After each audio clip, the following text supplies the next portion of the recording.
Hi friends, welcome to our YouTube channel governmental opportunities. आज के इस वीडियो में हम डिस्कस करने वाले हैं गोल्डन रिवॉल्यूशन इन इंडिया। जो भी स्टूडेंट्स या एस्पायरेंट्स यूपीएससी या अदर एनी गवर्नमेंट एग्ज़ाम्स के लिए प्रिपेयर कर रहे हैं, उन सभी के लिए ये वीडियो बहुत ही हेल्पफुल साबित होने वाला है। इसलिए इस वीडियो को लाइक करें और आखिर तक देखें, और हमारे चैनल पर ऐसे ही वीडियोज़ आते रहते हैं। हमारे चैनल को भी सब्सक्राइब करें। Let's begin.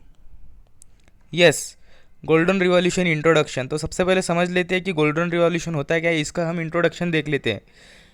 The period between 1991 to 2003 is known as the period of golden revolution.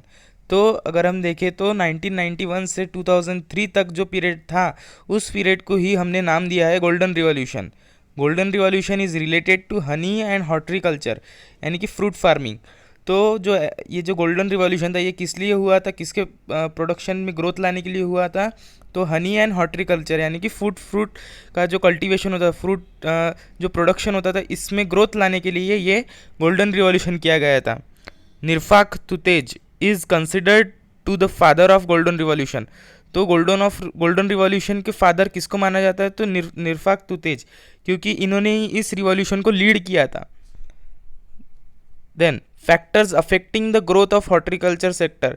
तो ऐसा क्या हुआ गोल्डन रिवॉल्यूशन के वक्त, ऐसे क्या चेंजेस आए जिसकी वजह से गोल्डन रिवॉल्यूशन के वक्त हमें ज़्यादा ग्रोथ देखने को मिली?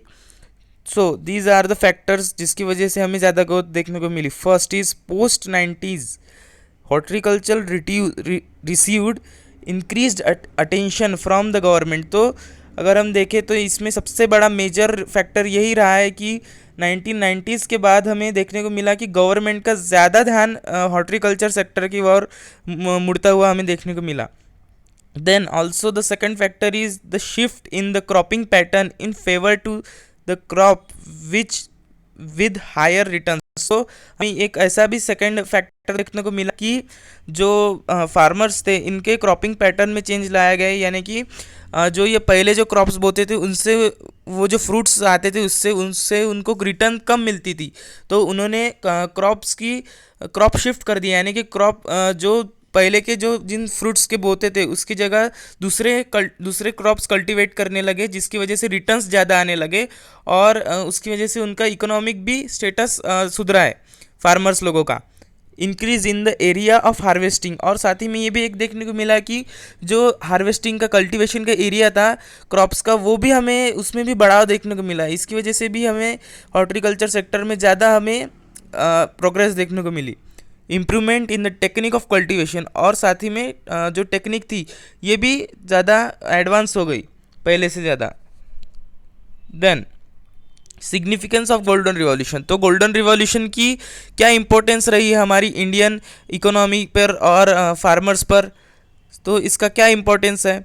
First is India has today become the leading country in the world in the production of various fruit including mangoes, coconut, banana etcetera. तो अगर हम इस गोल्डन रिवॉल्यूशन की सिग्निफिकेंस देखें तो हमें बहुत सारे ये देखने को मिला है कि बहुत सारे फ्रूट्स जैसे कि मैंगोज, कोकोनट्स, बनानास और बहुत सारे फ्रूट्स, इनमें जो हमारा इंडिया है ये एक लीडिंग कंट्री बन गया है, यानी कि सबसे ज़्यादा प्रोडक्शन इन फ्रूट्स का इंडिया में ही होता है। ऐसे हमें प्रोग्रेस देखने को मिली है हॉर्टिकल्चर सेक्टर में। Then the second significance importance is the country is also referred to as the second largest producer of fruits and vegetables in the world after China। तो बहुत बड़ा हमें एक एडवांटेज देखने को मिला है गोल्डन रिवॉल्यूशन की वजह से कि जो हमारा इंडिया कंट्री है, इस कंट्री को सेकेंड लार्जेस्ट प्रोड्यूसर का दर्जा दिया गया है चाइना के बाद। किसका? तो फ्रूट्स एंड वेजिटेबल्स का। तो यहाँ पे सबसे ज़्यादा पॉपुलेशन चाइना के बाद सेकेंड इंडिया में आती है, और साथ ही में जो second largest fruit and vegetables वो पॉपुलेशन को खिलाने के लिए वो भी इंडिया में ही प्रोड्यूस होती है। Then there has been a great improvement seen in the economic conditions in the farmer engaged in this sector.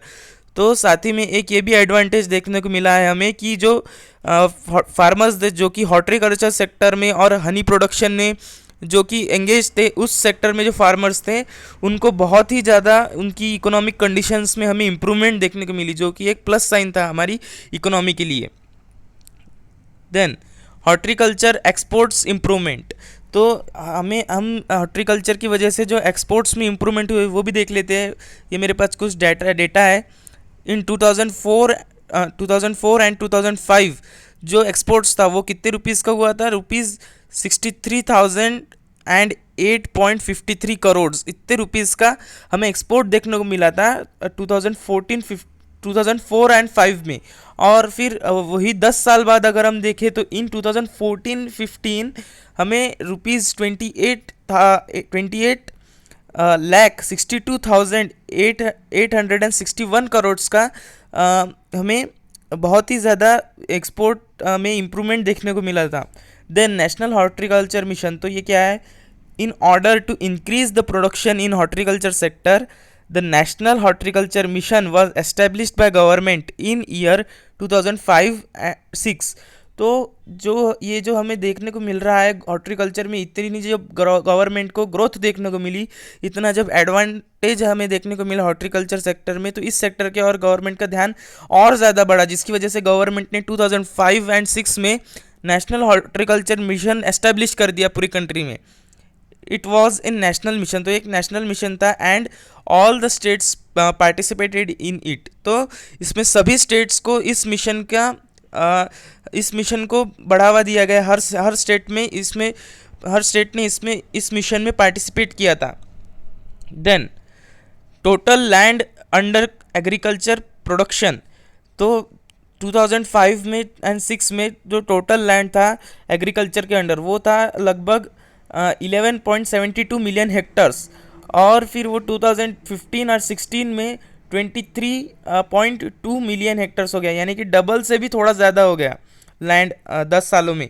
और अगर हम प्रोडक्शन की बात करें वहीं पर 2005 एंड 6 में, तो 150.73 मिलियन टन्स ये प्रोडक्शन था फ्रूट्स का हॉर्टिकल्चर सेक्टर में। और 2015-16 में वही प्रोडक्शन बढ़ के फिर 281 मिलियन टन्स हो गया। सो ये एक स्टैटिस्टिक्स हमें दिखाता है कि हॉर्टिकल्चर मिशन जो था नेशनल हॉर्टिकल्चर मिशन, ये भी कितना सक्सेसफुल हुआ है करके। थैंक्स फॉर वॉचिंग दोस्तों। अगर आपको ये वीडियो पसंद आया है, इसकी वजह से आपकी कुछ इन्फॉर्मेशन बढ़ी है, तो इस वीडियो को लाइक कर दीजिए और इस वीडियो को अपने दोस्तों के साथ शेयर भी कीजिए। और साथ ही में हमारे चैनल पर ऐसे वीडियोज़ आते रहते हैं, इसलिए आप हमारे चैनल को भी सब्सक्राइब कीजिए। Thanks for watching.